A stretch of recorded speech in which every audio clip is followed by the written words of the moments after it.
Magandang araw po mga kababayan, welcome po sa Pinilang Lakbay. Ayan! Sa wakas, umulan din po dito sa Finland. Sobrang dream mula po nung dumating ako sa Pilipinas naman po. Ay talagang napakalakas po ng ulan. Sa ibang lugar po, may baha. Ingat po. At ngayon po, magmumukbang din po tayo sa labas. Ingat po sa lahat. Sa wakas, umulan din po. Magtutubuan na ang mga kabote. Yes! Hey! Yan lang po hinihintay ko. Medyo mahangin ha. Ba? Parang kakaiba itong ulan na to ah.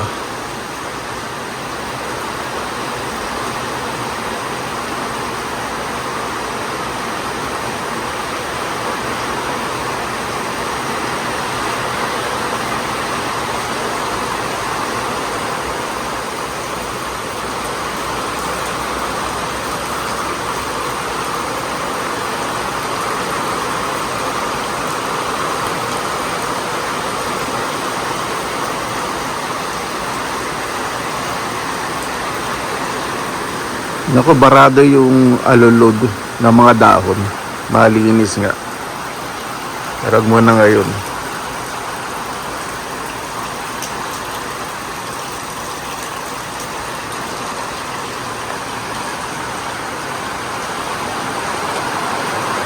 Pilipinas, ingat po. Kahit bahay, maayos ang buhos.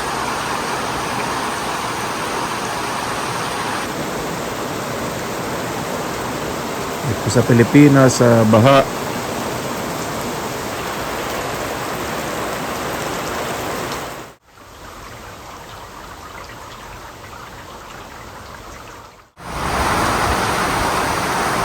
Hindi naman po talaga ulan ngayon, sa linggo pa yung weather forecast.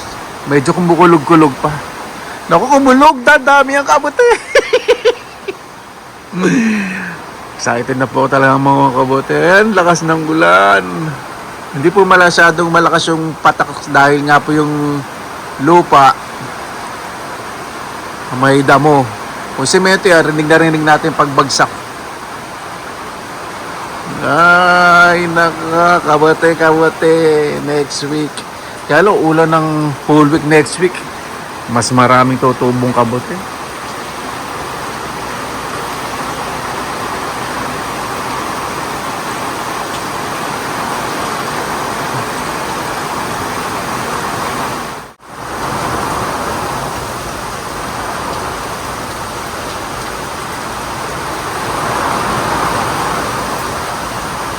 Silhouette. Magandang araw po mga kababayan ko sa Pinilang Lakbay. Yan ang umuulan po. Ibig sabihin po niyan, tutubuan ng mga kabote. Hindi na napakabayaw. Ito muna tayo dito, relax.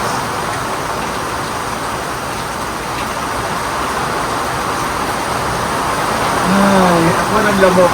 Dahil meron po dito mosquito repellent.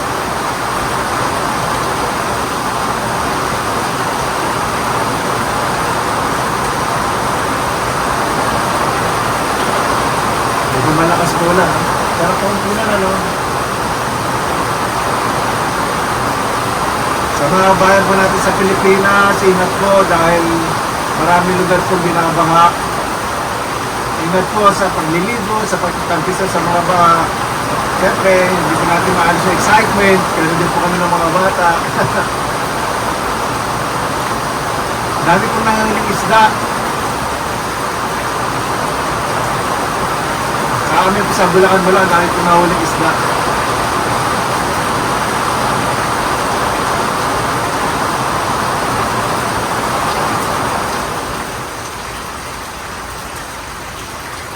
Dito talaga ulan talaga ngayon. Ang weather forecast po talaga maaraw ngayon. Biglang nag-change yung weather. Dapat sa linggo pa eh. Napaaga. Excited. Siguro, ito na to, itong Kurimaw na to. Hintay na kabuti, paulanin na nga natin. Baka maburyong sa pamumuhay itong halimaw na to.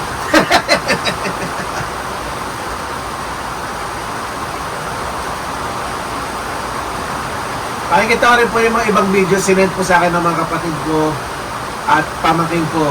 yung ganap po sa Pilipinas sa lugar po namin. Di ba?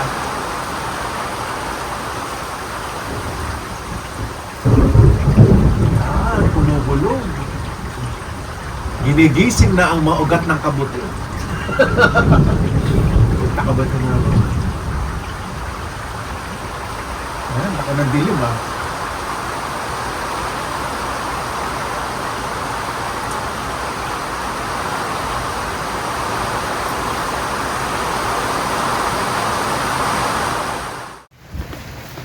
Yan, hito, tsaka igat. Kuya, oh.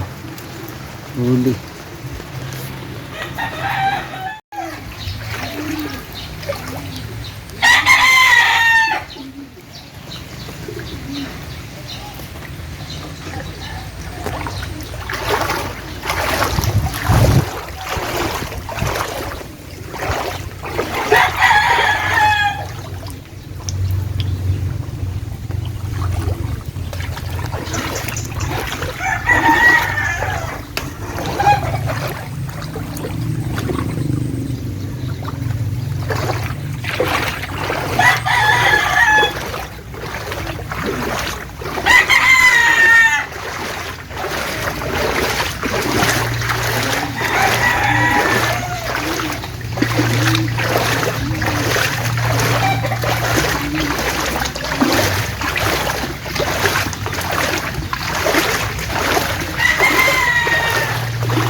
Yan.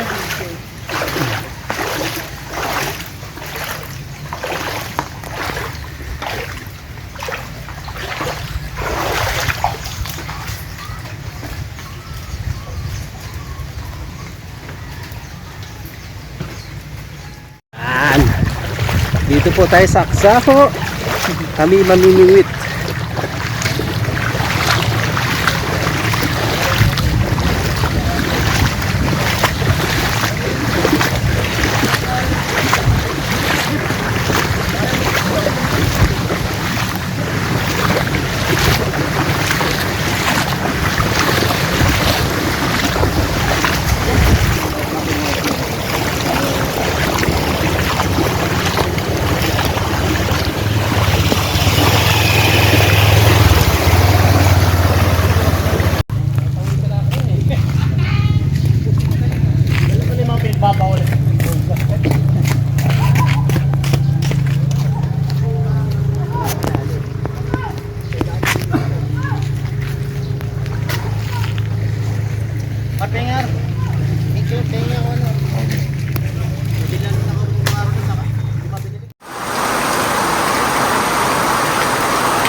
Mailipat mo ng itong ano ko, cactus ko, baka malunod, wala pa kasing butas to eh. Napakasarap ng pakiramdam sa malakas na ulan.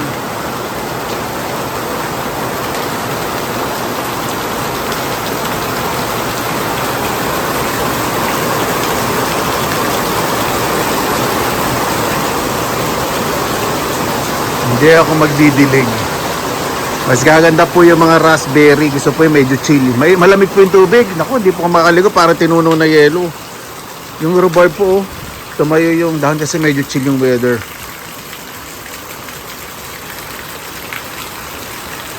Yung temperature, medyo chill. Dahil maulan ng panahon, may nabili po. Para po itong bangus. May bangus din po sa freezer. Kaya lang ito po fresh na fresh. Dito po sa Finland. Hindi po siya kalasa ng bangus. Para po siyang isda. Mahirap explain. Mamaya po pag nilanda ko, explain ko pa sa inyo lasa. So gagawin ko lang po dyan, padaing. Hindi ko na po kakaliskisin kasi malambot po yung kaliskis po nyo. Ay, hindi ko pala papadaing to. Mali, dun hinigot. Oh my goodness. I'll try to find a way. Ayan, whitefish po ang English. Ayan. Pakita ko po sa inyo kung paano po gawin ko, diba? Dito ang biyak, mali. Ang dadaing natin. Sensya na po sa sangkaan kung bakit nakulayan kasi may ginawa na pong isa. So, eto kasi, itong whitefish, malamot po ito. Hindi ko po sasayangin yung tinik. So, ang gagawin ko, biyakin ko muna yung ulo.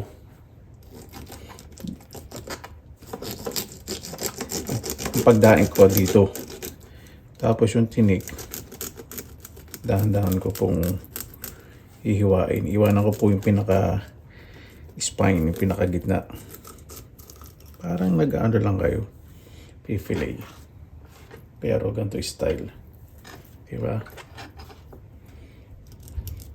Gamit po kayo ng matalim na kutsilyo. Pero hindi ko po puputulin yung tinik. Medyo isasagad ko lang sa buntot. Kasi pag pinirito, crispy po yan. O, diba? Ang pampalasang lalagay ko lang po dyan.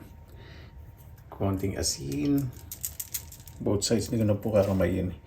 Pag nyo po hugasan na kasi pag pinirito po ninyo, tatalisik po yan. Pag masyadong matubig. Asin. Paminta. Ang whitefish po, huwag nyo po kakaliskisan kapag ganun kaliliit. Kasi madudurog po yan. Lagyan natin ng konting garlic powder para mas masarap.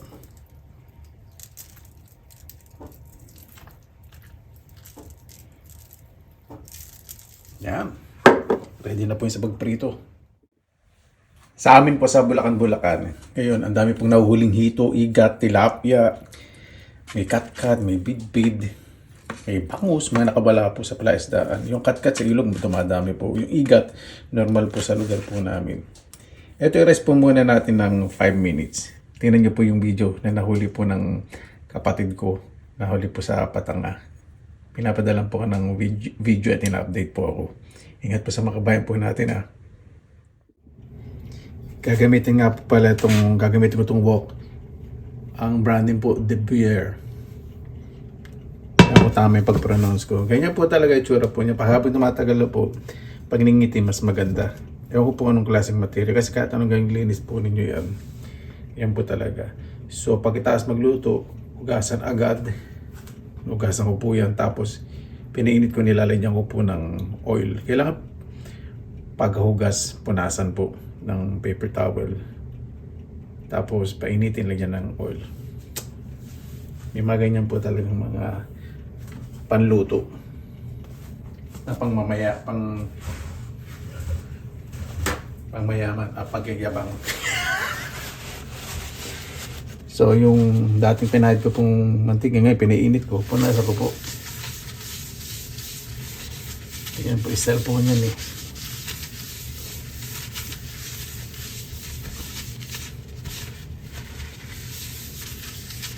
Malinis na malinis po yan. Saan maglalagay ng mantika. Medyo di-deep fry po natin yung isda para masarap, malutong.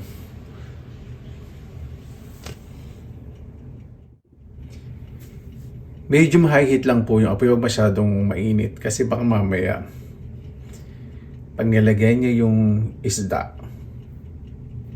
tatalsik ng sobra-sobra po yung mantika. Maliban na lang kung mayaman kayo, talagang yung mantika ay halos kalahati na ng kawali o pala. O kaldero, pasensya na po. Gugutom ako. Di ba? Kaya nyo masunog yung kilay nyo, di ba? Sa mga nagpapakilay, ginagastos. Ano? Hindi talsikan, di ba? Ay, nako.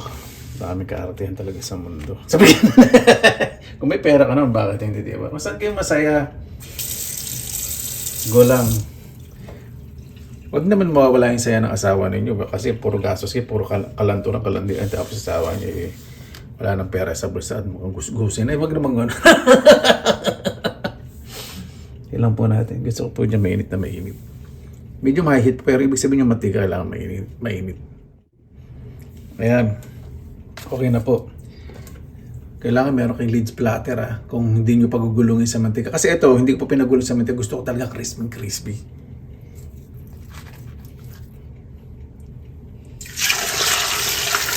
Medyo paikot-ikotin po natin. Kailangan nakailalim po yung laman. Ginaganyan ko po para hindi po dumikit. Medyo ganyan natin. Ayan.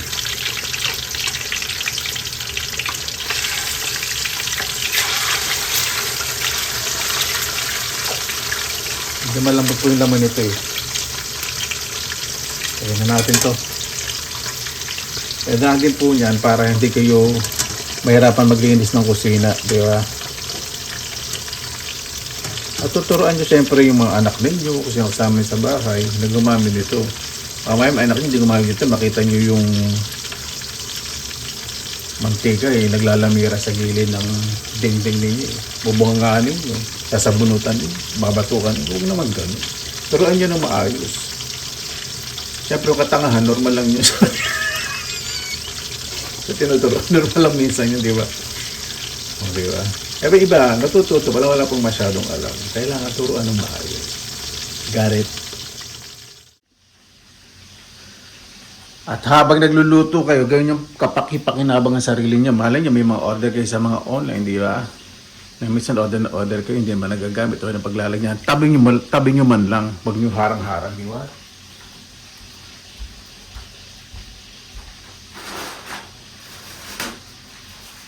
Tapos minsan, may mga order na pala kayo. Iwanan sa bahay bang walang pera. Tapos yung mga rider pupunta doon. Bubungkaan nyo pa yung mga naiwan sa bahay. Nasa inyo pala ang pera. Anak ng kamote. Kawawa na yung mga rider, lalo na ngayon nag-uulan. Maawa naman kayo sa iwanan yun sa bahay. Diba? May binili po ako dito, pang kirili. Uwi ko po ito sa Pilipinas. Hindi ko po pakikita siyempre sorpresa kasi pag nakita sa Pilipinas sabihin, ay, yung pala yun. Kaya lang ba sa kwarto kasi hindi po yung mga uwi ko po sa Pilipinas. At kapag babaligtarin niyo po yung isda, iba siyempre yung pambaligtad niyo sa mga luto na. Kasi di ba, minsan kakain parang may malansa.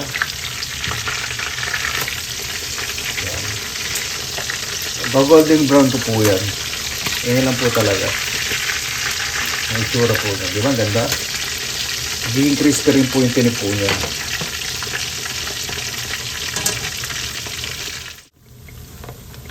Tignan na po natin. Napakaganda ng pagkakapay ito. Pati itong liquid. O, diba? Konti na lang. So po talaga super golden brown para mas crispy.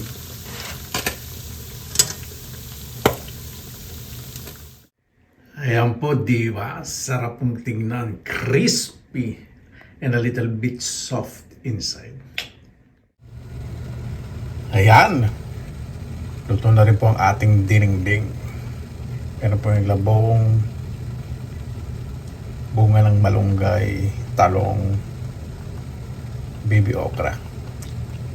Kaya na po tayo.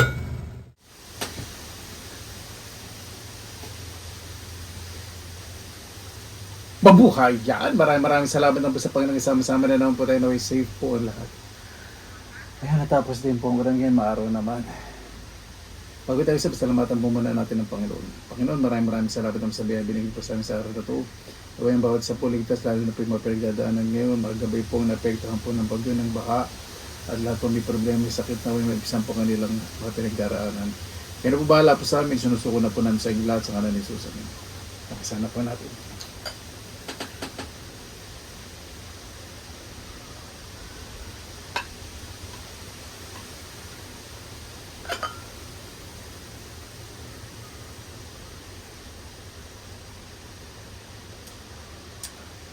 Lemon sili sa kapatis.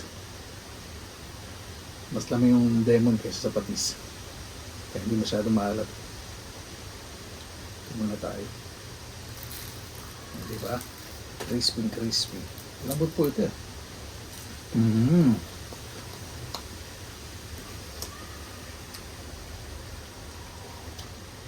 Medyo konting-konti lang kalasa ng bangus.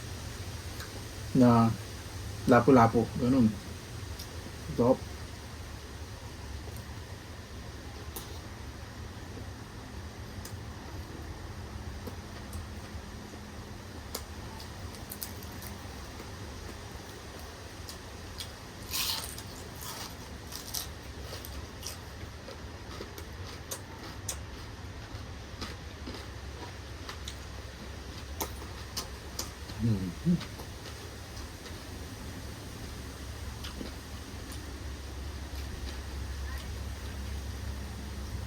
Dalandan at lemon juice. Yung dalandan juice, guys,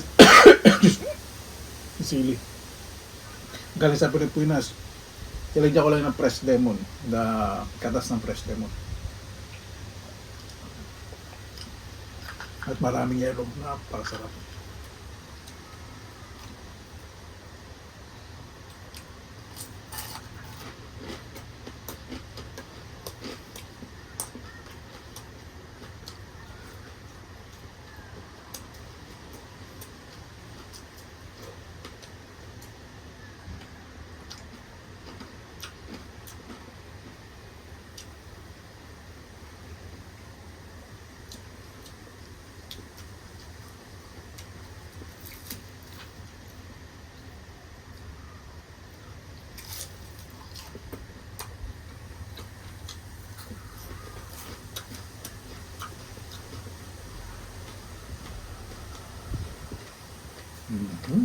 No?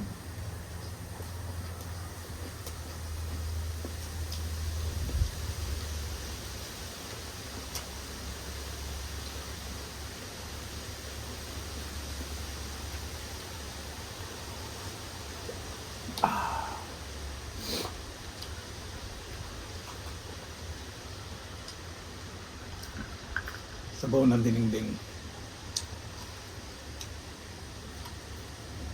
Ito po yung tinis sa gitna. Pakita po sa inyo kung gaano kalutong.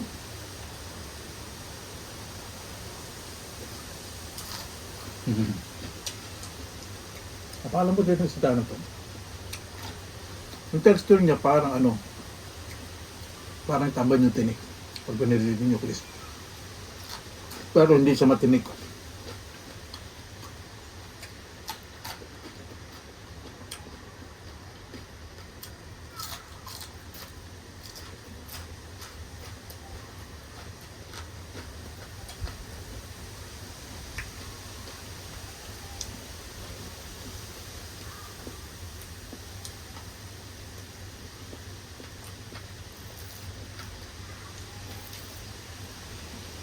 Winner na winner.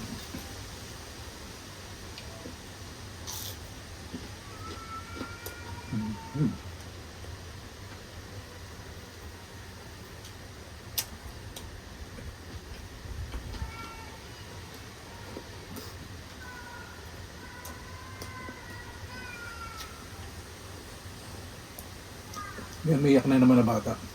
Dahil sa playground. Pinauwi na ng nanay. Umuwi.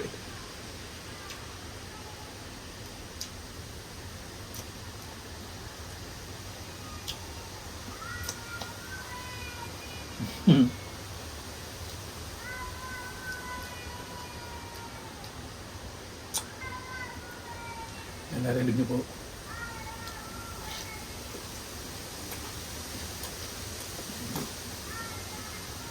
Ng hangin. Sarap.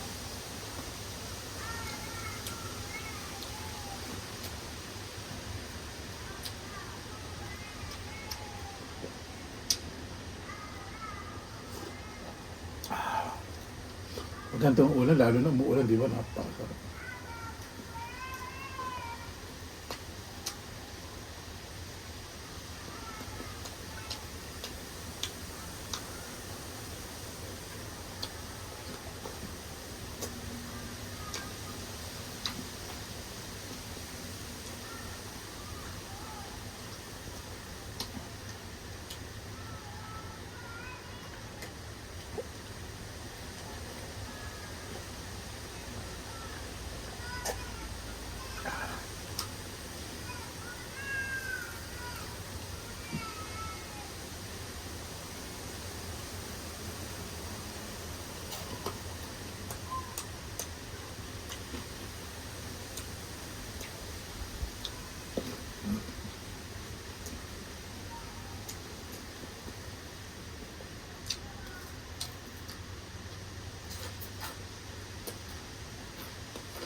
Walang tapang pag pinirito talaga.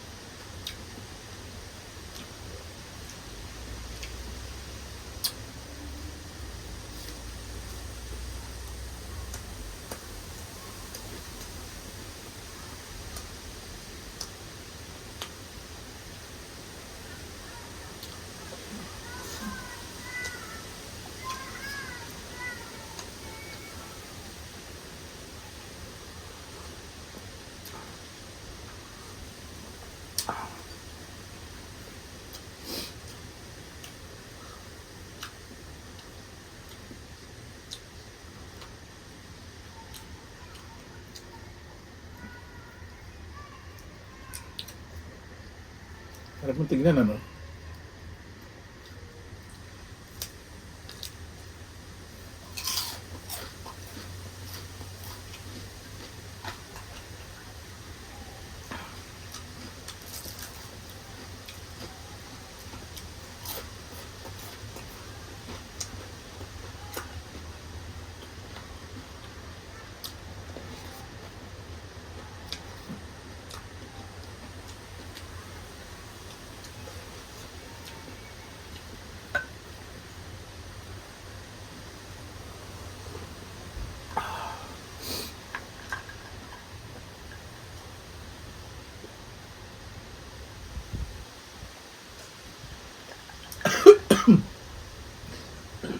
Excuse me.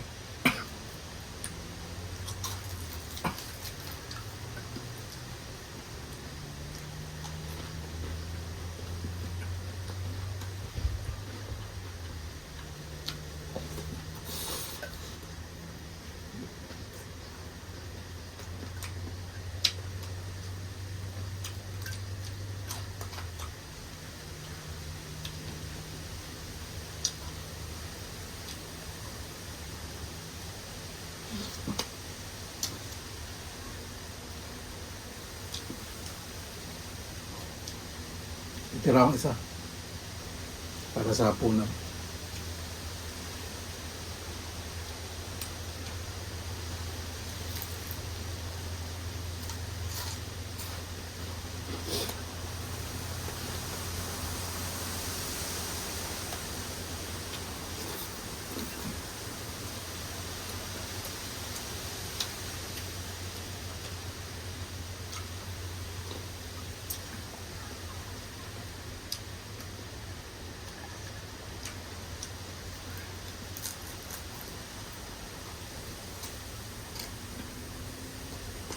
Kahit hindi sausan, napakalasa nito yung isda na to. Sarap. Isdang dagat po ito eh.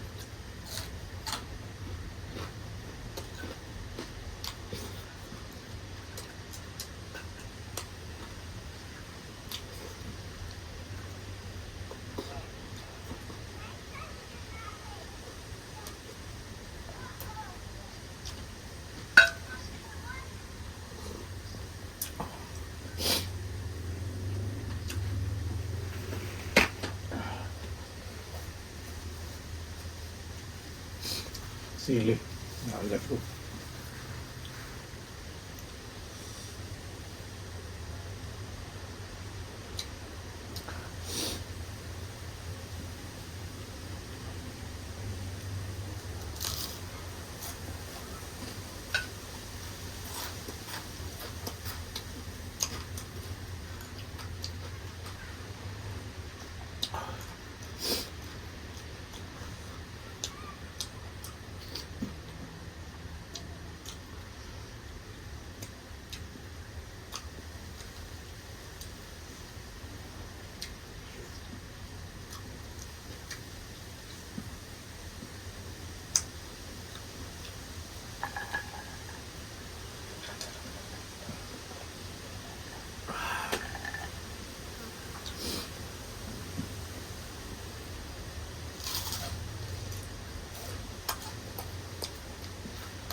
Winner na winner pag ganito po ulam, di ba? Ngayon po, tagulan, napakamura po ng mga isda po sa amin. Dahil po kasing nahuli. Tilapia, bangus, hito, bulig. Yung mga isdang tabang. Wala po sa amin yun.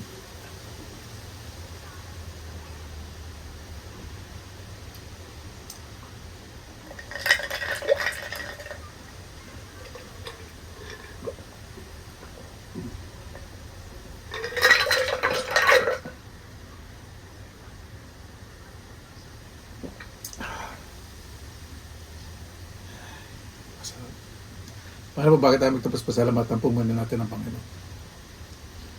Panginoon, maraming salamat po sa lahat. Naway ang bawat isa po ngayon may mapapagsaluhan. Biling po namin ngayon ay kaligtasan. Yun po pinaka-importante sa panahon po ngayon na yung mga dilubyo pong dumarating. Naway ang bawat isa, gumaling din po ang mga problema, sakit, na kanilang nararamdaman, mawala po Panginoon. Makawi po ng ligtas, nabalalayan po sa kanilang mga mahal sa buhay. Kaya po bahala po sa amin, sinusuko na po namin sa inyo lahat, sa ngalan ni Jesus. Amen. Para po, maraming salamat na po sa inyo oras nila sa Pinilang Alakbay. Basta lagi po tayong positive vibes, good vibes. God bless, ingat po lagi, magandang araw. Laban lang!